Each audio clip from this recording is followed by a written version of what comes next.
থেকে উঠে রুটিটা খাইয়া ফেলাই। যাক, রুটি খাওয়া শেষ, এখন আবার ঘুমায়া যাই। 3 ঘন্টা পর। ওই আসি বই, আর কত ঘুমাবি? ওঠ। ওই বেটা, কি হয়েছে তোর? ওই বেটা, তুই জানোস আমি কত ভয়ঙ্কর স্বপ্ন দেখছি? আমি স্বপ্নে দেখছি আমি 3 আসমানের উপরে উঠছি আর নামতে পারি না। ওই বেটা, তোর চেয়ে আমি ভয়ঙ্কর স্বপ্ন দেখছি। আমি দেখছি সুন্দরবন বাঘের সাথে আমি যুদ্ধ করতেছি। আরে কস কি? আচ্ছা তাইলে দেখি হাসান কি স্বপ্ন দেখছে।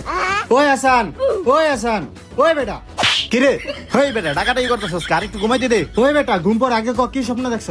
রে ভাই, স্বপ্নের কথা আর কি কমু, আমি কঠিন একটা ভয়ঙ্কর স্বপ্ন দেখছি রে। কি স্বপ্ন দেখছো ক? ভাই আমি স্বপ্ন দেখছি বিশাল বড় একটা দানব একটা লাঠি নিয়ে আইয়া আমারে কইতাছে, হাসান তুই চালু করে রুটি খা, নাইলে তোরে বাইরে মেরে এলাম। আমি তো ভয় ভাই ঘুমে থেকে উঠে রুটি খেয়ে লাইছি।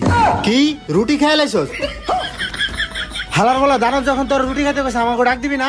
ভাই আমি তোকে দুইজনের অনেক ডাক দিছি, কিন্তু তুই হইলো 3 আসমানের উপরে ছিলি আর ও হইলো বাঘের লগে যুদ্ধ করতেছিল, তাই তোর আইতে পারস নাই।